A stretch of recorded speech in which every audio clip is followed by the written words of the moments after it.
Okay, सो start करते हैं.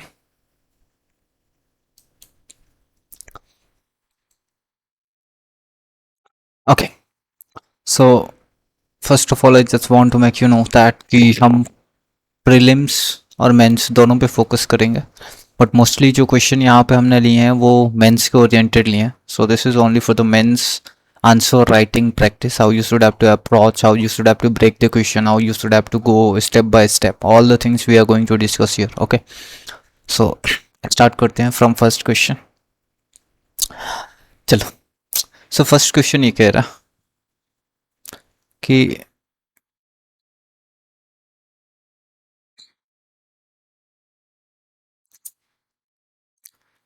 just give me 1 minute. Distinguish between the Governor General of Bengal and Governor General of India. Okay, fine. Governor General of Bengal and Governor General of India. We need to distinguish in between these two. और अगर same types के question देखें तो ये भी पूछ सकता है कि what is the difference between the regulating act of 1773. So the first one is regulating act of 1773 and the next one is charter act of 1833. Fine. Okay, so if I have to basically talk about that regulating act of 1773, this is the first act which is passed by British Constitution to regulate all the internal and external affair of Bengal.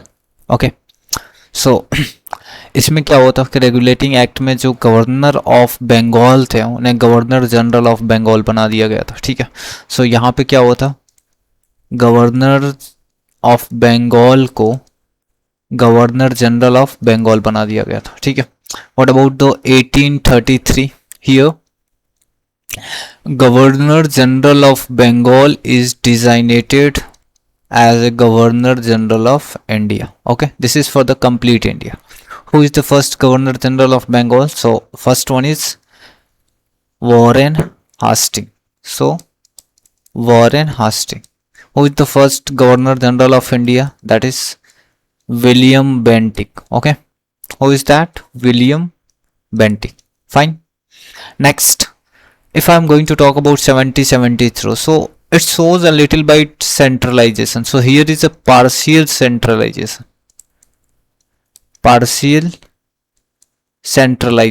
And if I used to talk about 1833, so that is the complete centralization all over the India. Fine. अगर next question अगर पूछा जाए तो एक छोटा सा question बन सकता है कि who was the first governor general of India. So you may use to say that who is that. That one is the William Bentinck. Fine. चलिए नेक्स्ट क्वेश्चन देखते हैं.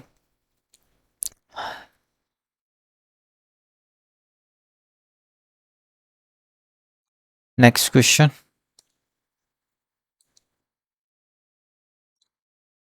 ओके,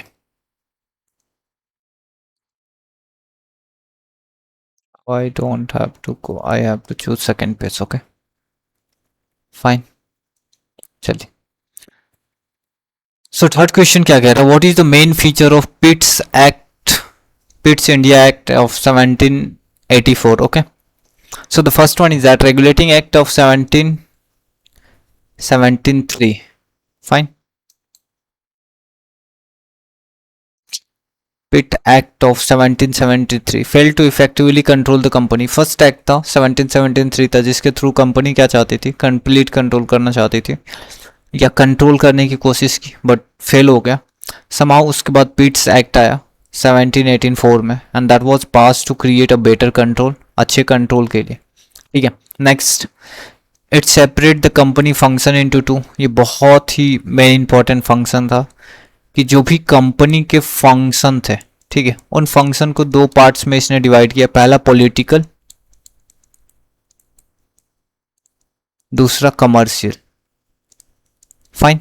सो एक तो पॉलिटिकल में डिवाइड किया, दूसरा कमर्शियल में divide कर दिया, सेग्रीगेट कर दिया, सो दैट की फंक्शनिंग जो है वो इजी हो जाए. Okay, then after the political affair were control by the board of the control.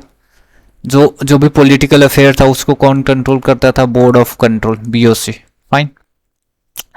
Then the commercial affair is control by the code of director. So commercial कौन control करता था? COD, board of director and board of control. Okay, board of control and code of director. Fine. Next, ये सारे पिट्स के feature है. ठीक है, पिट्स act 1784 में क्या हुआ सर? चीज़ों को सेग्रीगेट करके रूल करने की कोशिश की गई कि अगर हम फंक्शनिंग को सेपरेट कर देते हैं, at that time what we will observe that all the functioning will going to run in a very smooth and positive way. But might be, I very much sure that कि ऐसा कुछ भी नहीं हुआ होगा. तो उन्होंने क्या किया कि बोर्ड ऑफ कंट्रोल एक बोर्ड बनाया, फिर कोर्ट ऑफ डायरेक्टर एक इंस्टीट्यूशन बनाया, फिर फंक्शनिंग को सेपरेट कर दिया. Okay. Next, commercial affair that is control with court of director. Fine. Thus the act introduced the system of dual control. तो ये फर्स्ट एक्ट था जो ड्यूल कंट्रोल सिस्टम बनाया, मतलब एक ऐसा सिस्टम जहाँ पे दो दो बॉडीज कंट्रोल करेंगी. Fine. So British merchant wanted free trade with India. So ये तो नेक्स्ट चैप्टर का है. नेक्स्ट क्वेश्चन है, which act introduce dual control over the East India company. So ऐसा एक क्वेश्चन बन सकता है कि सर आप मुझे एक लाइन में बताइए फॉर द प्रीलिम्स की कौन सा ऐसा एक्ट था जो ड्यूल कंट्रोल सिस्टम स्टेबलाइज किया या बनाने की कोशिश किया. So that is the first time, that is the Pitt act of 1784. Fine. Then after, which is the charter act of 1813. जो चार्टर एक्ट ऑफ 1813 था वो क्यों इंपॉर्टेंट था? तो ये सबसे ज़्यादा इंपॉर्टेंट था क्योंकि यहाँ पे बहुत सारी चीज़ों को एबॉलिश कर दिया गया. जैसे British merchants wanted to trade, जो भी ब्रिटिशर्स थे वो इंडिया से ट्रेड करना चाहते थे, but the charter act of 1813 ended the company trade monopoly. जो भी कंपनी की मोनोपोली थी कि वही केवल इंडिया से ट्रेड करेंगे, उसको एंड कर दिया. Except trade in tea and trade with China. पहले था ईस्ट इंडिया कंपनी, ये केवल इंडिया से ट्रेड करती थी. ठीक है, अब क्या हुआ, इसको एंड कर दिया गया और कहा गया कि अगर आपको इंडिया से करना है तो केवल टी के मैटर में, चाय के मैटर में आप सिंगल हैंडेड ट्रेड कर सकते हो, अदरवाइज. और दूसरा क्या था कि आप चाइना से सिंगल हैंडेड ट्रेड कर सकते हो और कोई ट्रेड नहीं करेगा. और जितने भी डिफरेंट स्पेयर हैं, फूड्स हो गया, क्लोथ हो गया, अब डिफरेंट कंपनी चाहे तो वहां पे ट्रेड कर सकते हैं. ठीक है. It's allow Christian machinery to come to India. Means 1833 में क्रिश्चियन मशीनरी को भी अलाउ कर दिया गया कि आप इंडिया में आओ, नॉलेज दो. बट हम सब जानते हैं कि वो नॉलेज नहीं देते थे. They used to force people to have for the conversion of the people. Okay, it provide 1 lakh rupees annually for the education in India. This is the most important topic. जो 1833 था उसमें सबसे best step ये था कि वो India को 1 lakh rupees annually provide करेंगे फॉर इंडियन एजुकेशन. सो इसका एक सबसे बड़ा प्रॉब्लम ये भी था कि जो भी ये मनी प्रोवाइड करते थे, that is only to build the secondary education, that is only build a secondary education. They do not focus on the primary education or traditional education, और आप बोल सकते हो कि लोकल लैंग्वेज, इस पे वो फोकस ही नहीं करते थे. जो हमारा बेस था उसको कंप्लीटली डिस्ट्रॉय कर दिया bye implementing the English concept. Okay, PYQ question इस पे कैसे बन सकता है कि sir which charter act provided 1 lakh rupees for the education in India. तो कौन सा चार्टर एक्ट था? That is 1833. आई होप ये आपको समझ में आएगा. ओके, चलो नेक्स्ट.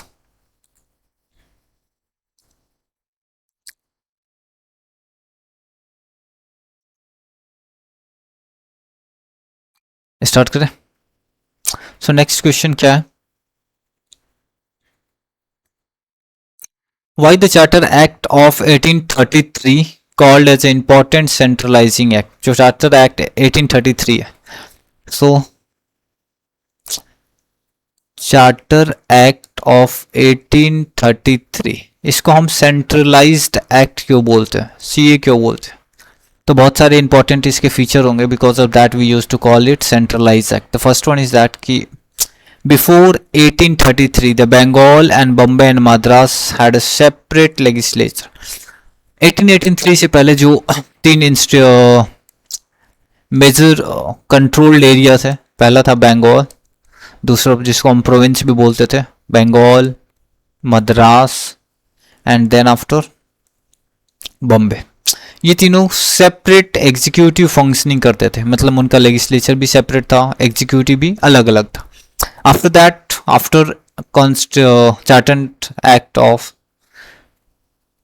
एक्ट ऑफ 1833, इन सबको कंबाइन करके और सबऑर्डिनेट बना दिया गया किसका, बंगाल का. फाइन, आपने सुना होगा बंगाल जनरल को हमने क्या डिक्लेयर कर दिया था, we had declare it governor general of India. So हमने सेंट्रलाइज कर दिया. और then after we use to say that the Bengal governor have to नहीं, Bengal governor has be the superior of all of them, and Madras and Bombay use to work under the direction of Governor General of India. Okay. Next, the Charter Act of 1833 made the Governor General of Bengal as a Governor General of India. So this is the most important thing कि जो Charter Act of 1833 था, उसने governor general of India और बंगाल को governor general of India declare कर दिया. Fine. Then after Lord William Bentinck, तो Lord तो मत ही बोलिए, चूती आदमी थे ये. William Bentinck become the first governor general of India. किसको बनाया गया, विलियम बेंटिक को क्या बनाया गया, first governor general of India. Fine. Next, the legislative power of the Bombay and Madras were taken away. जो भी लेजिस्लेटिव पावर था बॉम्बे का एंड मद्रास था वो छीन लिया गया. अब वो किसके कंट्रोल में था, that is under the hand of Bengal. ठीक है, that is in hand of governor general of India and Bengal. The governor general of India become the central law making authority. अब कौन लॉ बना था, that is only made by the governor general of India. The company commercial function ended and it's become purely administrative. जो भी company का function था, जो parliament बनाई गई, जो पार्लियामेंट थी यूके में, वो जो भी कंपनी के फंक्शनिंग थे, कमर्शियल फंक्शनिंग, उसको ख़त्म कर दिया. सो कमर्शियल फंक्शनिंग को क्या कर दिया, कंपनी ख़त्म कर दिया. वो अब केवल प्योरली कैसी हो गई, एडमिनिस्ट्रेटिव. समझ में, एडमिनिस्ट्रेटिव. तो कंपनी अब कैसे काम करेगी, as an administrator, nothing else. Okay. अगर इस पे कुछ क्वेश्चन पूछे जाए, so like which act made governor general of India, governor general of Bengal as a governor general of India, so that is 1822. Fine. Okay, चलिए next.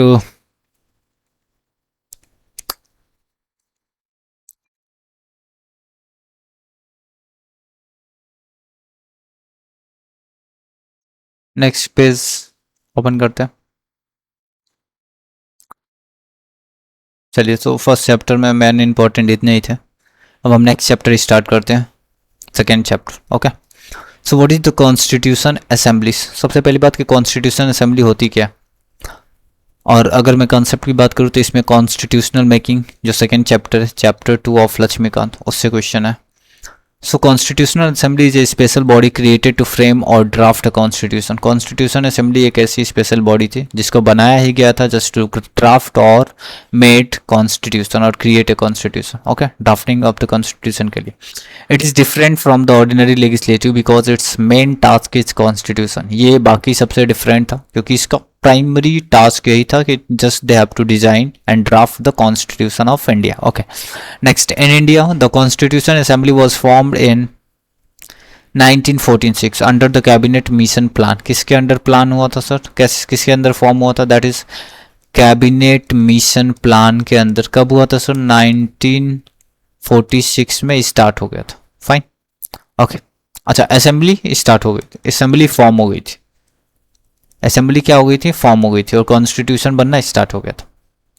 Next, it is frame the constitution of India and also work as a provisional legislature after the independence. तो sir constitution of India को frame किया गया इसी के द्वारा, constitution assembly के द्वारा. Next, work as a provisional legislature after independence. जब हमें इंडिपेंडेंस मिला मीन्स 15 अगस्त 1947 में. ठीक है.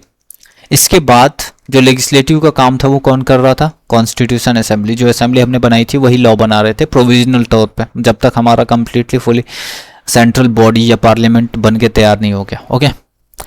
देन द कंक्लूजन क्या है, so the constitution assembly was a body that gave India its own constitution. तो यही एक बॉडी थी जो इंडिया को क्या प्रोवाइड की सर, कॉन्स्टिट्यूशन प्रोवाइड की. राइट. चलिए, नेक्स्ट क्वेश्चन क्या हो सकता है, what are the role of the constitution assembly of India. Constitution assembly का रोल क्या था, तो हमने जो क्वेश्चन पढ़ा उसको कई तरीके से पूछा जा सकता है। फर्स्ट पूछ ले कि sir what do you mean by constitution assembly, या फिर कॉन्स्टिट्यूशन असेंबली का रोल क्या था। फाइन, चलिए next question, who first propose the idea of constitution assembly for India. So who was the first person? That first person is M.N. Roy. Was a radially democrat and political thinker. He was the first person who had proposed the idea of democracy. But before that, there is a name of Jawaharlal Nehru. I think in 1930 he used to talk about the constitution.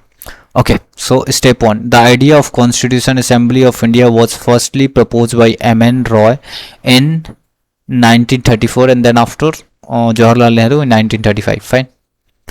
So later the Indian National Congress accepted it. Okay, who was the first person to suggest the Constitution Assembly? So that is M.N. Roy. Chaliye, so I just want to stop it here, and then after we will start from the next video.